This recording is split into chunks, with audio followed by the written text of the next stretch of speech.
The night I found my work rival sitting at my desk after hours, I thought she had finally come to gloat. That would have made sense. Sloan Archer had beaten me for the Northbridge account that morning, and by 4 in the afternoon, half the office was already treating her like the future of the firm, and me like a man whose warranty had expired. So when I came back at 10:16 that night to grab my notebook and saw her in my chair, under my desk lamp, with her coat folded over her knees and my resignation draft sitting between us, I assumed the worst.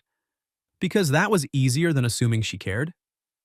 My name is Graham Ellis. I was 36, senior project lead at a commercial planning firm in Portland, and for the previous 2 years, Sloan had been the person I most respected and least wanted to admit I respected.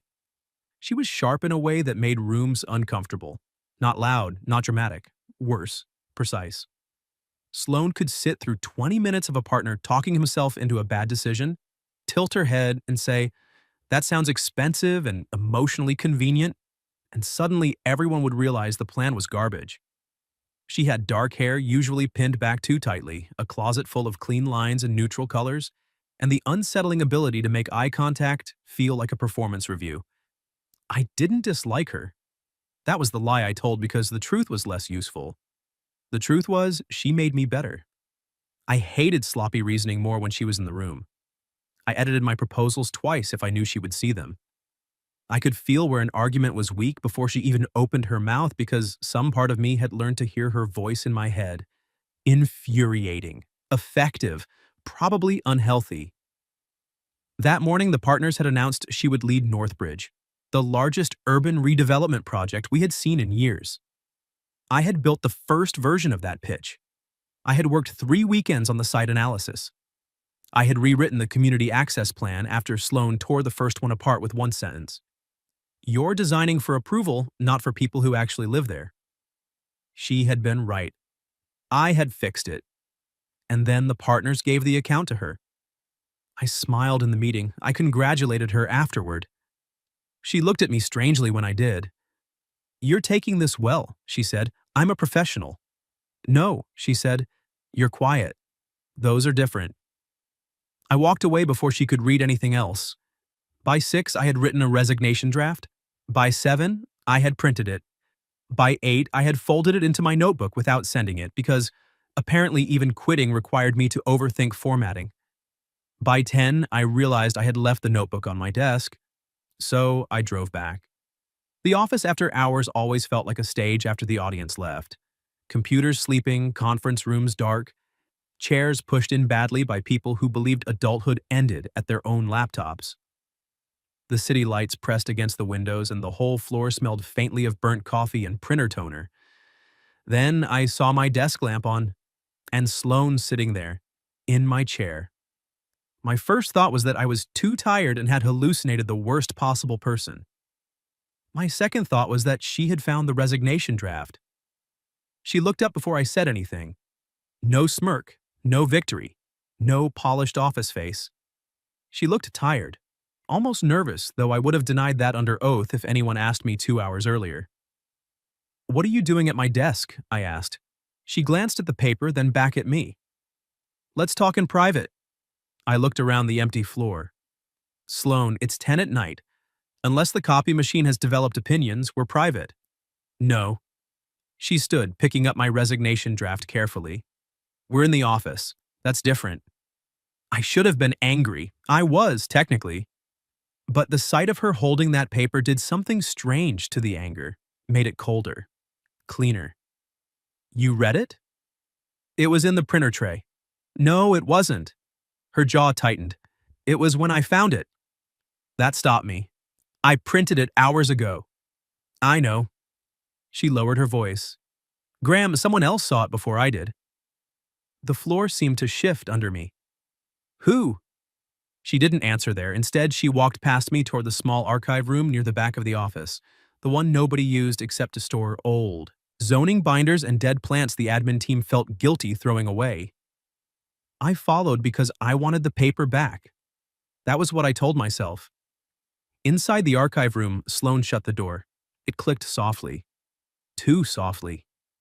The room was narrow, lit by one overhead bulb and the orange spill of city light through a small interior window. Shelves lined 3 walls. The air smelled like cardboard, dust, and old carpet. Sloane handed me the resignation draft. I took it.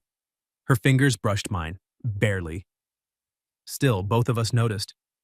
She folded her arms immediately after, like she was angry at her own hand. Good. At least one of us had discipline. Start talking, I said. She looked at me for a long second, and then she said, Darren found it. Darren Vale was our managing partner. Expensive haircut, empty encouragement. The kind of man who said, we're a family here right before denying someone a raise. My stomach tightened. He read it? Yes. And gave it to you? No. Her eyes sharpened. He left it on the conference table with my name on a folder. I stared at her. That doesn't make sense. It does if he wanted me to know you were leaving before you told anyone. Why? Sloane looked down once, then back at me. Because he thinks I'll take Northbridge. Take your research, take your team, and be grateful enough not to ask questions. I let out a short laugh. Not because it was funny, because it was exactly the kind of thing Darren would call strategy. And will you?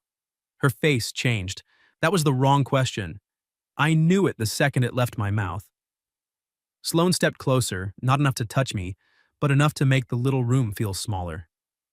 If I wanted to take your work and smile about it, I wouldn't be standing in a storage room at 10:30 trying to talk you out of disappearing. I had no answer ready. That was rare with her. She continued, quieter now. You think I came here to gloat? Didn't you? No. Then why were you sitting at my desk? Her mouth tightened, and for the first time all night, she looked away. When she spoke, her voice was lower. Because I wanted to understand how angry you must have been to leave without a fight.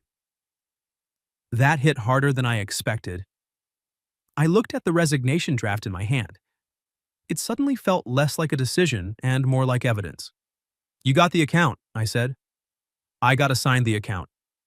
Her eyes came back to mine. That is not the same thing. Sloane, no, listen to me for once without preparing your rebuttal. She took a breath. Northbridge was not better because of me. It was better because you listened when I challenged you.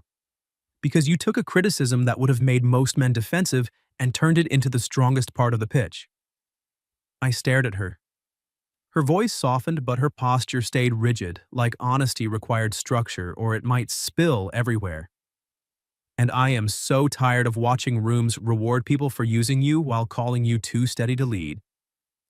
For a few seconds, I could hear nothing except the buzz of the overhead light. I had spent all day telling myself I was angry because I lost. That wasn't it. Not really. I was angry because a part of me had believed them. Too steady. Too quiet. Useful in the background. Good at fixing the hard parts before someone louder presented them. Sloane saw it. Of course she did. That was the dangerous thing about her. She always saw the part I was trying to keep off the slide. Then she reached into her coat pocket and pulled out a folded page. This is why I said private. I looked at it. What is that? A revised leadership memo Darren sent to the partners after seeing your resignation draft. She handed it to me. I opened it. The first line was enough. If Graham exits voluntarily, we can position Sloane as sole architect of the Northbridge strategy without internal disruption. Sole architect. I read it twice. Sloane stood in front of me, quiet and pale in the bad archive room light. I didn't come to take your place, she said.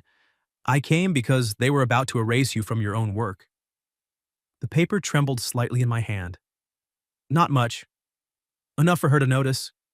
She always noticed. And then, very softly, she said the sentence that made the night stop being about a resignation. Graham, if you walk away now, they win. And I lose the only person in this building who ever made me better. I read the memo again. Not because I expected the words to change, because some part of me needed one more second before accepting that my bad day had not been bad luck. It had been useful to someone.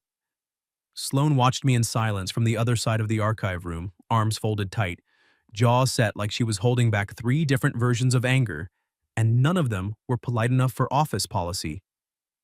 Sole architect? I said. My voice sounded calm. Too calm. Sloane's eyes flicked to the paper. That phrase made me want to break something expensive. You? I contain multitudes. I almost laughed. Almost. But the memo sat in my hand like proof that the firm had looked at 18 months of my work and found a clean way to turn it into someone else's ladder. And worse, they had chosen Sloane. Not because she had stolen anything, because they assumed she would accept the theft if it came with the right title. They thought you'd go along with this, I said. Her face hardened. Yes. Why wouldn't they? That one landed badly. I didn't mean it as an accusation, not exactly. But Sloane heard what I wasn't saying. She stepped closer, eyes sharp. Because I'm ambitious? Because you won. I didn't win like that. But you still won. The silence after that was ugly. For the first time all night, she looked hurt. Not offended. Hurt. That was worse. Then she said, if that's what you think of me, why are we still talking? I looked down at the memo, then at the resignation draft in my other hand. Because I didn't think that, not really. I thought a lot of things about Sloane Archer. Difficult things, annoying things. Things I had never let become language because language had a way of becoming responsibility. But I had never thought she was cheap. I exhaled slowly. I'm angry. I noticed. And I'm aiming badly. Yes. I'm sorry. She blinked once. Apparently, she had prepared for a fight and did not know what to do with an apology. Good. Let her suffer a little. You should be, she said, but the edge had softened. I folded Darren's memo and set it on a stack of old zoning binders. Why bring this to me? You could take the account, make the partners happy, and let me quit quietly. Is that a real question? Yes. No, it isn't. Sloane. She looked away, frustrated now. Because I don't want the account without you. The words hit the small room too hard. She seemed to realize it at the same time I did. Her chin lifted, defensive reflex returning. Professionally. Of course. I mean it. I didn't say you didn't. Her eyes narrowed. You're doing that thing. What thing? Sounding reasonable while being impossible. That's my brand. No. She took a breath. Your brand is letting people underestimate how much of the room you're holding together, then acting like it doesn't bother you when they hand someone else the credit. I had no clean response to that. She continued, quieter. Do you know what I thought the first time you argued back at me? That I was ruining your afternoon? That you were the first man in that firm who didn't confuse disagreement with disrespect. That stopped me. The archive room felt suddenly too small for all the things I had not known. Sloane's eyes stayed on mine, and for once, she didn't look like she was trying to win the sentence. She looked like she needed me to understand it. You listened, she said. You pushed back. You made the work better without making the room about your ego. Do you know how rare that is? I laughed once, but it came out rough.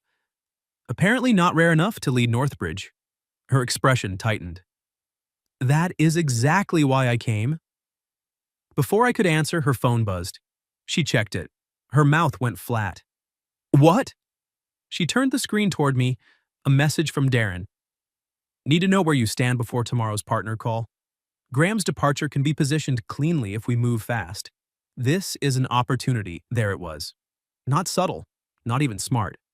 Just confident in the way people get when they have never been punished for assuming decency is negotiable. Sloane looked at me. I haven't answered. What were you going to say? I wanted to talk to you first. That's not an answer. No, she said. It's the truth before the answer. Something shifted in me then. Maybe because I had spent the entire day feeling erased. And here she was, in a storage room after hours, refusing to write over me, even when it would have benefited her. Maybe because she had read the worst paper I had ever printed and decided not to use it against me. Maybe because her anger on my behalf looked nothing like pity. I looked at the resignation draft again.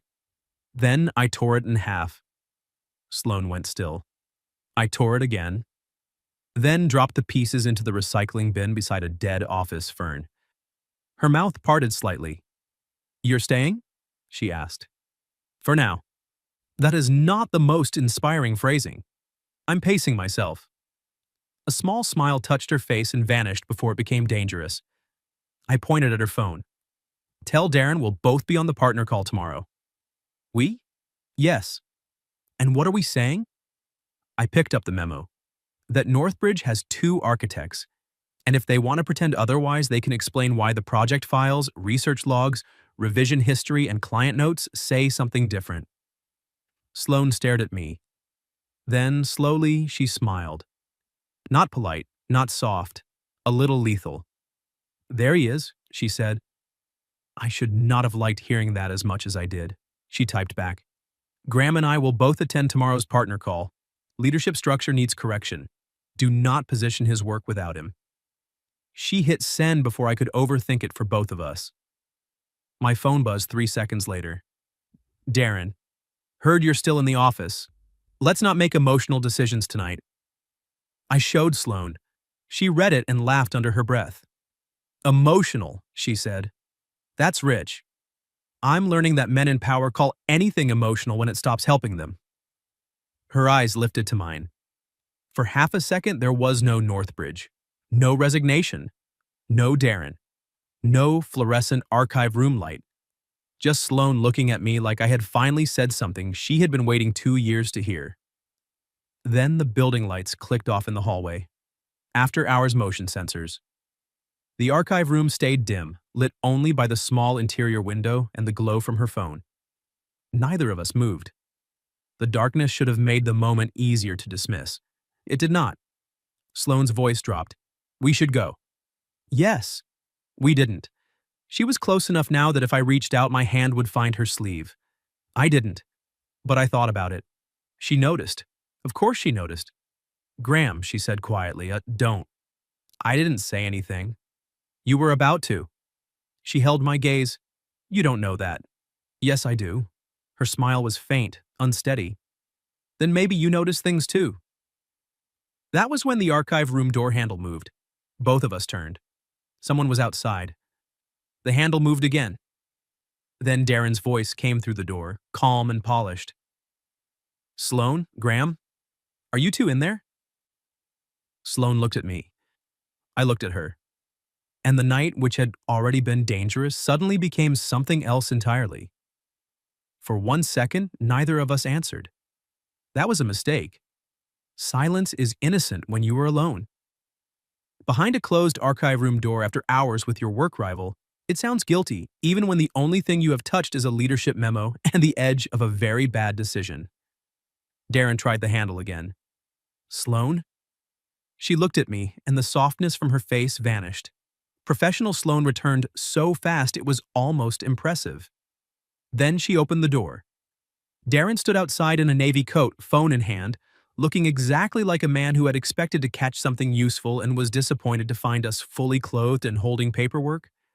His eyes moved from Sloane to me, then to the torn pieces of my resignation draft in the recycling bin.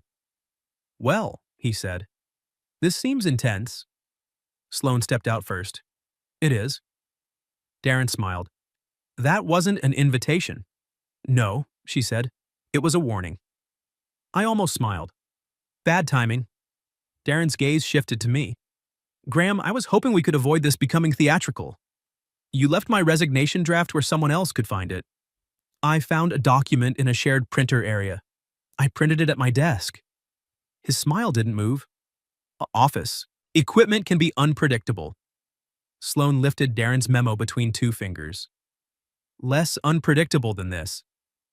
That changed his face. Not much. Enough. He looked at the page and then at her. That was internal planning. That was erasure, she said. Sloane. No.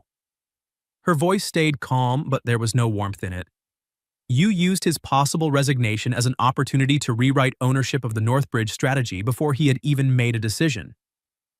Darren glanced down the empty hallway as if reputation might be hiding behind the copy room. Lower your voice. Sloane did not. Why? His jaw tightened. I stepped beside her then. Not in front of her. Beside. That mattered. Darren noticed. Of course he did. His expression shifted into something colder. This is exactly why I wanted to speak separately. You two are clearly emotional. There it is, I said. He looked at me. Excuse me? Emotional, the word people use when the facts stop being convenient. Sloane's eyes flicked toward me. Not approval exactly. Something better. Recognition. Darren exhaled through his nose. Graham, you lost the lead on a major account. I understand that's difficult. But turning it into a conspiracy because Sloane had the stronger executive presence is not... She didn't ask for sole credit, I said. Darren's eyes sharpened. You don't know what she asked for. Sloane went very still. So did I. The hallway seemed to shrink around that sentence. Sloane's voice dropped. Say that again. Darren realized too late he had stepped somewhere unstable. He looked at his phone. It's late. We'll discuss this tomorrow. No, she said. We'll discuss it now. But Darren was already walking away. Partner call at 8, he said over his shoulder. Come prepared to be constructive. The elevator doors opened at the end of the hall. He stepped in. Gone. For a few seconds, Sloane and I stood in the dim corridor. Then she laughed once. Not because it was funny, because fury needed somewhere to go. He's going to say I asked for it, she said. I know. He's going to imply I wanted Northbridge without you. I know. Her face turned toward me, and for the first time all night, I saw real fear under the anger. Not fear of Darren. Fear that I might believe him. That hit me harder than I expected.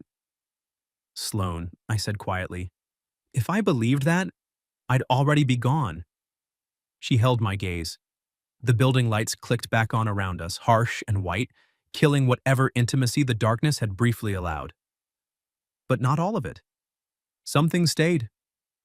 We went back to my desk and started pulling receipts, not financial ones, work receipts, revision history, shared drive timestamps, comments on the Northbridge deck, emails where I had sent field notes, Sloane's markups, my revised community access section, her reply saying, now it has a spine. At midnight, the office was silent except for my keyboard and Sloane pacing behind me. You pace when you're angry, I said. I pace when people are stupid. Then you must get your steps in. She stopped behind my chair. Too close. I felt her before I saw her reflection in the black monitor edge. She leaned over my shoulder to point at an email. This one, she said. This proves the housing access framework came from you. Her hair brushed my sleeve. Barely. But the whole office had become a room full of bare lies. Barely touching. Barely breathing differently. Barely pretending this was only about Northbridge. I opened the email. She stayed leaned close for half a second too long, then straightened like she had remembered herself. I didn't turn around. If I had, I might have said something stupid. Or honest. Hard to tell the difference at that hour. At 1:15, we found the real second knife, a permissions log. Darren had requested admin access to the Northbridge folder at 5:40 that afternoon. At 6:03, he had duplicated the working files into a new folder. The folder name, Northbridge_Archer_final. My name was nowhere in it. Sloane stared at the screen. Her face went pale with anger. He didn't wait for you to quit, she said. No. He was already moving your work. I looked at the folder, then at the torn resignation draft in the recycling bin. For the first time all night, I felt something solid under the anger. Purpose. Sloane sat on the edge of my desk, arms crossed, looking at the screen like she wanted to put Darren through it. I saved screenshots, exported the access log, forwarded a full packet to my personal email and to Sloane. Then I opened a new document. What are you doing? She asked. Writing tomorrow's agenda. At 1 in the morning? Yes. She leaned toward the screen. That first line is too polite. It says, clarification of Northbridge authorship and leadership structure. Exactly. Too polite. What would you write? She took the keyboard from me. Her shoulder pressed against mine as she typed. Correction of attempted misattribution of Northbridge strategy. I looked at her. She looked back. Accurate, she said. Terrifying. Also accurate, I smiled. This time she did too, a real one. Small, exhausted, dangerous. Then her phone buzzed again. Darren, she read the message. The smile disappeared. What? She turned the phone toward me. Partner call moved to 7 o'clock. Graham not required unless still employed by then. I'll handle the narrative. For a moment, I only heard the office air system humming above us. Then Sloane stood, slowly. "Oh," she said. I had heard that tone in meetings before. It meant someone was about to bleed professionally. She grabbed her coat. "Where are you going?" I asked. "To wake up the one partner Darren can't bully before breakfast." "Now?" She looked at me. "You said if you walk away, they win." Her voice softened just enough to change the room again. "So don't walk away before 7. I stood too. "I'm coming with you." Her eyes moved over my face. For 1 second, the fight ahead of us disappeared, and all that was left was the fact that neither of us had chosen to be alone in it. Then Sloane nodded. "Good," she said. "I was hoping you would." We did not go to Darren. That was the first smart decision Sloane made after 1 in the morning. We went to Marin Holt. Marin was one of the founding partners, mostly retired from daily chaos, but still present enough that every senior person in the firm lowered their voice when she entered a room. She was 72, silver-haired, terrifyingly calm, and had built half her career by making powerful men explain their vague decisions in complete sentences. Sloane called her from the parking garage. At first I thought nobody would answer at that hour. Then Sloane straightened. "Marin, I'm sorry to call this late." A pause. "No, not personal." Another pause. Her eyes flicked to me. "It's Northbridge. And Darren." 10 minutes later, we were driving across the city in Sloane's car, rain sliding over the windshield. My laptop bag wedged between my feet, the evidence packet open on her center console like contraband. Neither of us spoke for the first few blocks, then she said, "You can still back out." I turned toward her. "That would be a strange choice after getting in your car at 1:30 in the morning." "I mean it." "So do I." She kept her eyes on the road. "If this gets ugly, Darren will try to make you look bitter. He already started. And me ambitious. You are ambitious." Her mouth tightened. I added, "That's not an insult." Her eyes moved to me briefly. "You say that like you mean it." "I do." She looked back at the road, but something in her face changed. Softened. Only for a second. "Marin lives alone?" I asked. "Yes." "You've been to her house?" "Once, after my first major pitch. I thought I'd ruined it. She invited me over, made tea, and told me I had excellent instincts and terrible self-preservation. Accurate. I was 29. Still accurate. That got a small laugh out of her. Good. The night needed one. Marin lived in a brick townhouse with black shutters and porch lights that made the rain look like falling glass. She opened the door wearing a robe over pajamas, reading glasses on a chain, and the expression of a woman who had already decided she was annoyed but not surprised. "Come in," she said. No greeting, no small talk. Inside, her kitchen smelled like mint tea and old wood. Sloane laid out the evidence on the table. The memo, the access logs, the duplicated folder, the message about me not being required on the partner call. Marin read everything once, then again. She took her time. That was worse than anger. Finally, she looked at me. "Were you resigning?" "I wrote a draft." "Why?" I could have said pride, exhaustion, a bad day. Instead, I told the truth. Because I thought the firm had already decided I was useful, but not worth naming. Marin's eyes stayed on mine. Then she looked at Sloane. "And you?" Sloane sat very still. I was given the lead on an account I did not build alone. Darren expected me to accept sole credit. "Would you have?" "No." "Why?" Sloane's jaw tightened. For once, she looked less sure of how to make a sentence safe. Then she said, "Because Graham's work made mine stronger. And because taking credit for what he built would make me the kind of strategist I've spent my career trying not to become." Marin leaned back. Her gaze moved between us, not suspiciously, worse, accurately. "Is there anything personal between you two that compromises this?" The room went quiet. Sloane looked down at the table. I felt my pulse in my throat. There were easy lies, technically defensible ones, but the whole night had started because people with authority had bent truth into convenience. I was done helping anyone do that. "Something is changing," I said. Sloan looked at me. Marin did not blink. I continued, careful but clear. Nothing has happened that affects the work, but pretending there's no trust or tension here would be dishonest. Sloane's eyes softened in a way I almost couldn't look at. Marin folded her hands. Good. Honesty is usually less messy than clever concealment. Then she stood. At 7, Darren will not be running that call. I will. Sloane exhaled for the first time in what felt like minutes. Marin pointed at both of us. You will go home. Sleep if possible.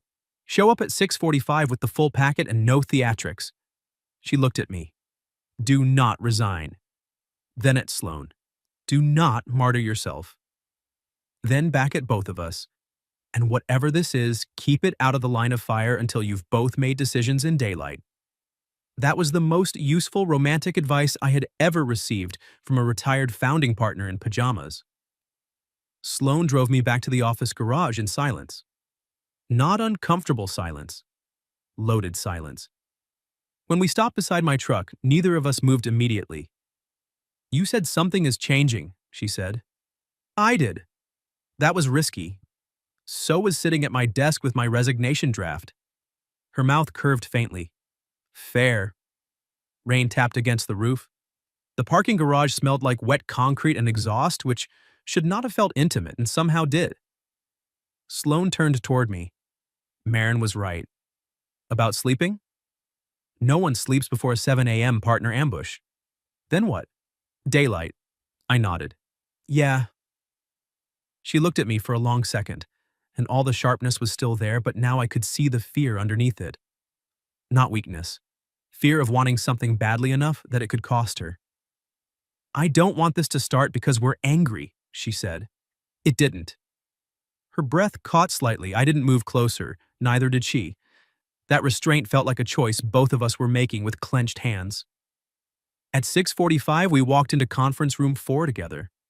Darren was already there. So were 3 partners. Marin sat at the head of the table with a cup of tea, looking like she had been born disappointed in men who sent careless emails. Darren's face changed when he saw her. That was satisfying. Marin opened the meeting with one sentence. Before we discuss Northbridge leadership, we will correct the record.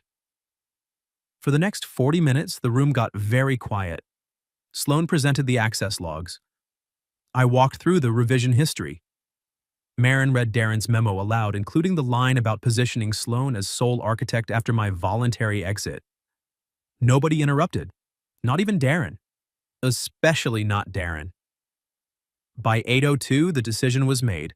Northbridge would be formally co-led. My authorship would be restored in the client record. Sloane would remain strategic lead on brand architecture. I would lead implementation and community access. Darren would be removed from account oversight pending internal review. It was not dramatic, no shouting, no confession, just paper doing what paper does best when people stop letting it be hidden. After the meeting, Darren walked out without looking at either of us. Sloane stayed behind, staring at the empty chair where he had been. I stood beside her. You okay? I asked. No. Good answer. She laughed softly. Then she looked at me. We won. We corrected the record. That is your least romantic way of saying we won. I looked at her, and the tiredness, the relief, the last 24 hours of anger, and almost all caught up at once. Sloane. Her smile faded. I didn't step closer, not yet. But I said the thing anyway. When the daylight comes, I still want to talk. Her eyes held mine. Then she said, Good. Because I didn't sit at your desk because of Northbridge alone. And just like that, the room became more dangerous than the archive room had ever been. I looked at Sloane across the conference room table with the corrected Northbridge record still open between us and the first honest morning of my career sitting in the air. You didn't sit at my desk because of Northbridge alone, I repeated. No. Her voice was steady. Her hands were not. That mattered more.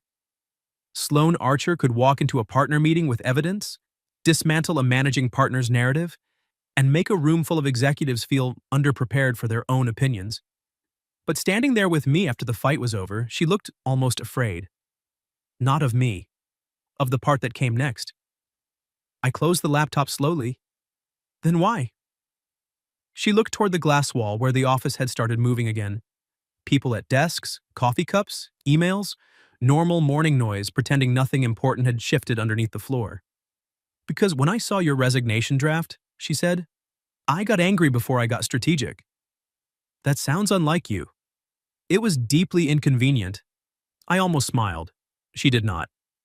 I thought I was angry because Darren was using you, she continued, and I was. But then I realized I was angrier because you were going to leave without telling me. That landed quietly. Hard. I didn't think I owed you that. No. Her eyes came back to mine. You didn't. That was the problem. I wanted to matter enough that you would. The room went still. There are sentences that don't raise their voice because they don't need to. That was one. I stood there with no clever answer, no argument, no clean professional phrasing to hide inside. Sloane gave a small, embarrassed laugh. That sounded less pathetic in my head. It didn't sound pathetic. It sounded exposed. Those aren't the same thing. She looked at me then, and something softened in her face. Maybe because I had finally stopped treating restraint like distance.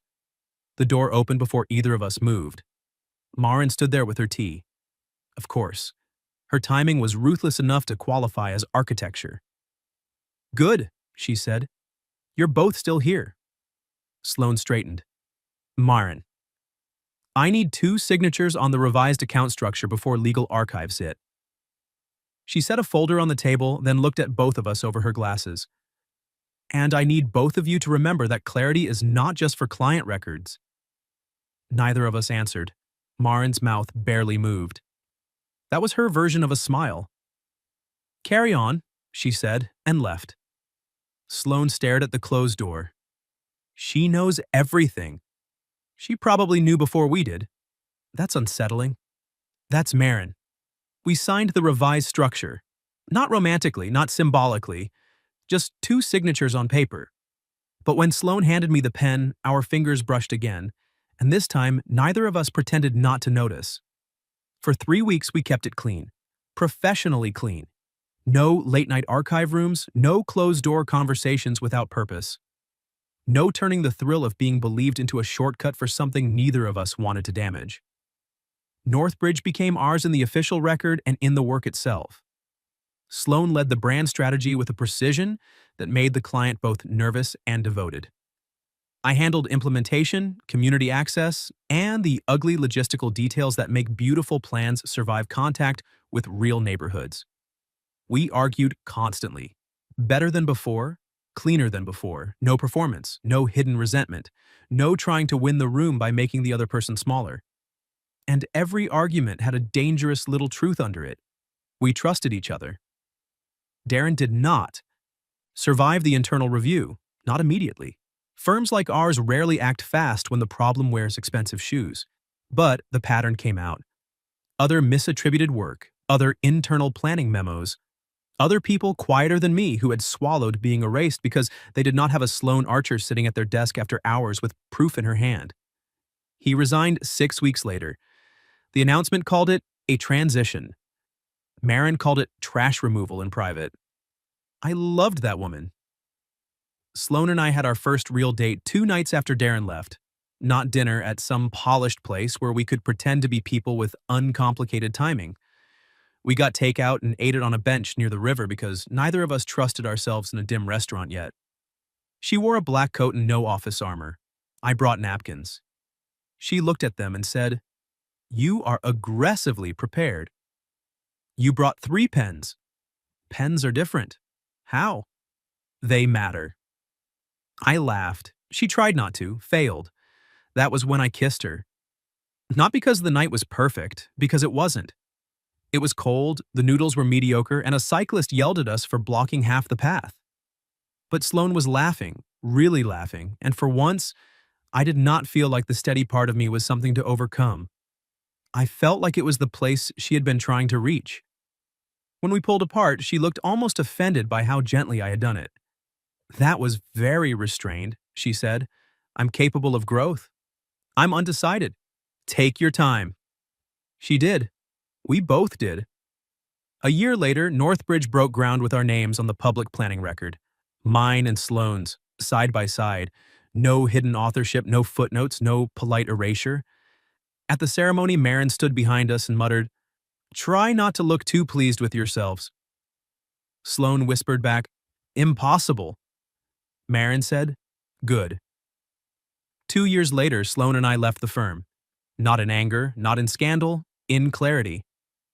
We started a smaller practice with two rules: no stolen credit and no calling exploitation opportunity. Our first office was above a bakery, which meant every client meeting smelled like butter and ambition. Sloane said it made us seem unserious. I said it made us memorable. She corrected our positioning statement 12 times. I proposed on revision 13. She stared at the ring, then at the document, then at me. "You put this after the line about ethical development strategy?" It felt on theme. "You are impossible." Efficient. Her eyes filled. Then she said, "Yes, but the paragraph still needs work." That was my wife. Years later, when people asked how we got together, Sloane usually said, "I found his resignation draft." I'd say, "She was sitting at my desk like a threat." Both were true. But the real truth was this: I didn't fall in love with Sloane because she saved my career. I fell in love because she saw the part of me the room kept using and refused to let it disappear. And she didn't love me because I beat her. She loved me because I finally stood beside her, not behind her, not against her, but beside her, where the strongest work and the strongest love had been waiting the whole time. What would you have done if you found your work rival sitting at your desk after hours, holding the resignation letter you never meant anyone to see? And have you ever had someone you thought was your competition become the only person willing to protect your name? Tell me your story in the comments. If you like this one, leave a like, subscribe, and I'll see you in the next video.